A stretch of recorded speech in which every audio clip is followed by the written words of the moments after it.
देवा रे देवा, काय हा उन्हाळा आणि काय हे नशीब. आज नळाला पाणीच आलं नाही. किती बोंब चालली पाण्याची. भांड्याचा ढिगारा जमा झालाय, कपडे जमा झालाय, काय काय करू. पाणी फक्त एवढंच राहिलेलं आहे. स्वयंपाक पण करायचंय. लय वैताग आलाय बापरे. काय काय सुनबाई, काय सकाळ सकाळी रडगाणं लावलंय?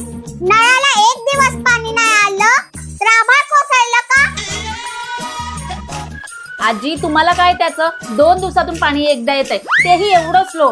आज तर पाण्याचा थेंबही नाही घरामध्ये. आपण कसं जगायचं पाण्याशिवाय. अगं पाणी नाही म्हणून रडतीयेस का? नळ चालू ठेवून त्याच्या खाली भांड्याचा ढिगारा ठेवून मैत्रिणीवर तासभर बोलत बसली, तेव्हा तुझी अक्कल कुठं गेलेली? 2 भाज्या धुवायला अख्ख्या बादली ओतलीस. चूक झाली आजी, पण आता प्यायला पण पाणी नाहीये. प्लीज काहीतरी करा ना आजी. मला हेच तर सांगायचं होतं. पाणी असले की माणसाला त्याची काहीच किंमत नसते, पण पाणी संपलं की माणसाला त्याची किंमत कळते. हा उन्हाळा फक्त सूर्य तापत नाहीये, तर तो आपल्याला धडा शिकवतोय.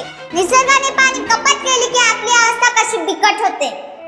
काय रे बाळांनो, तुम्ही पण माझ्या सुनबाईसारखं वागताय का?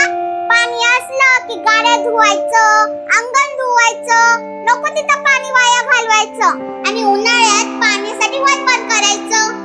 मी हात जोडून सांगतेय, पाणी जपून वापरा. पाण्याचा एक एक थेंब अमूल्य आहे. आज तुम्ही पाणी वाचवताल तर उद्याची पिढी जगणार आहे. आज आमच्या घरात पाण्याचा दुष्काळ आहे आणि माझी सुनबाई सुद्धा सगळी सरळ झालीये. तुमच्या इथं काय अवस्था आहे? तुमच्या घरी 2 दिवसानंतर पाणी येतं की रोज येतं? आणि तुम्ही पाणी कसं जपून वापरता? हो, कमेंट करून नक्की सांगा, नाहीतर आजी तुमच्या घरी येतील. अगं गप्प सुनबाई.